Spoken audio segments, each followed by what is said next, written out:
Peter Jackson returns to the director's chair to give us the big screen adaptation of the 2002 best-selling novel, The Lovely Bones. Starring a girl whose first name is so hard to pronounce I won't even care to try. Now, I wasn't really hyping this movie because I hadn't read the book, but I was looking forward to it for the obvious reason, like many other fans of Peter Jackson's work. I couldn't wait to see the guy's vision on the big screen again. I couldn't wait to see him behind the camera. Now, I am a big fan of the Lord of the Rings trilogy, and I will agree it is the Star Wars of our generation. I also love the King Kong remake, even though I'm not a big fan of Jack Black in the kind of leading role of a 4-hour movie. I saw the movie Friday. You can blame Snow for this late review. I've been shoveling all week and working.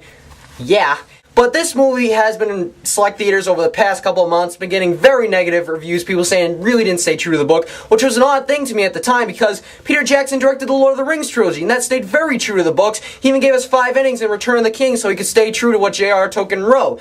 So I went into this movie with mixed feelings. It looked exactly like Ghost. So yeah, I saw it on Friday, and it's okay. I think it's an innocent little movie. It's going to be forgotten on Peter Jackson's IMDb list. A big problem that I had before going into this movie is that they gave away who the murderer was in the trailer. I knew it was John Tusey when I went into the movie and saw it. There's no surprises. That was kind of a big problem that I had with it. I don't see any other critic mentioning this problem. It's not a big spoiler giving away who the murderer is in this review because, heck, you see it in the preview. The biggest flaw in this movie is acting.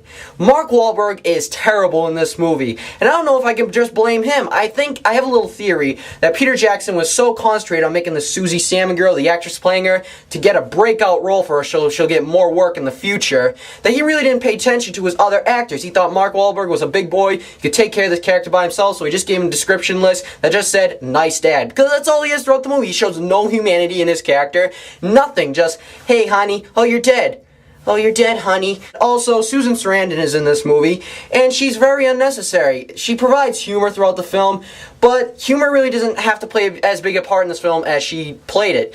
She has about a 10-minute scene that comes right after Susie's death, and it's just her messing up the house, drinking a lot, just trying to get humor into the audience, and it really just didn't work. The audience wasn't laughing. They were like, what the hell kind of movie is this? Does it have a genre problem? Stanley Tucci does a great job. I'm not going to blame him for anything. He did a great job. He really was creepy in this movie, and this guy's a character actor, so I expected greatness from him, and he really delivered. He was really scary throughout this movie. Now, the girl who played Susie Salmon, she's okay. She's kind of like a poor man's Dakota Fanning. A lot of people say Dakota Fanning is very annoying. This girl is the same, but she really just didn't come with the cuteness, and she doesn't look like she's 14 years old. Now, the storyline is okay. It has 2 storylines. There's obviously Susie in heaven, and then there's the storyline where they're trying to solve out who the murderer is. Her sister's trying to do some investigation, and the dad, Mark Wahlberg, is just really upset, but in a nice way, about the cops not really doing much to find out who Susie's murderer is after a year has passed. Now, the Susie in heaven was just unnecessary, I think. It really distracted us, the main audience, from the other storyline of them trying to find out who the murderer was. It's just trying to find out who the murderer was, and then it's Susie in heaven just playing. For one scene, she tries to help Mark Wahlberg, her dad, kill the killer. She's really upset. But in the other scene, it's just her playing with this Japanese girl in heaven, and it really is just boring. Now, the movie is sad.